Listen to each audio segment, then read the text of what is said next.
இன்றைக்கி நம்ம இந்த ஒரு நெக் டிசைன் எப்படி மார்க் பண்ணுறதுன்னு சொல்லிட்டு பார்க்கலாமா. நம்ம ரெடி ஷோல்டர் அளவுலேருந்து 2 இன்ச் இருக்கிற மாதிரி மார்க் பண்ணிக்கோங்க. அந்த 2 இன்ச் மார்க் பண்ணதுலேருந்து ஒரு 1/2 இன்ச் வெளியே தள்ளி மார்க் பண்ணிக்கோங்க. இப்போ அந்த 2 இன்ச் மார்க் பண்ணதுலேருந்து கீழேருந்து 1 இன்ச்சு மேலே 1 இன்ச்சு மார்க் பண்ணிக்கோங்க. அதுக்கப்புறம் பார்த்திங்கன்னா ஒரு 1/2 சர்க்கிள் ஸ்கேல் எடுத்துகிட்டு நம்ம ஷோல்டர்லேருந்து நீங்கள் வச்சு பார்த்தீங்கன்னா நம்ம அந்த 2 இன்ச் மார்க் பண்ணதுக்கு கரெக்டாக இருக்கும். நீங்கள் எந்த ஸ்கேல் யூஸ் பண்ணுறதா இருந்தாலும் பண்ணிக்கலாம். அப்படி இல்லாட்டினா நம்ம நார்மலாக யூஸ் பண்ணுற ஆம்ஹோல் கர்வ் ஸ்கேல் இருக்குது பார்த்தீங்களா, அதையும் கூட நம்ம யூஸ் பண்ணிக்கலாம். உங்களுக்கு ஃப்ரீ ஹேண்டாக வரைகிறதுக்கு வரலாட்டினா நீங்கள் ஸ்கேல் யூஸ் பண்ணிக்கோங்க.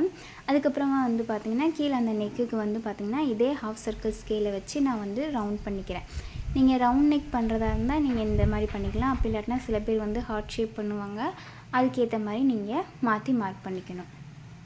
நம்ம அந்த டாம் மாதிரி வரைஞ்சிருக்கிறதுல பார்த்திங்கன்னா லைட்டாக வெளியில் போயிட்டு நமக்கு உள்பக்கமாக வரணும். அப்போ தான் இந்த நெக் டிசைன் பார்க்குறதுக்கு நல்லாயிருக்கும்.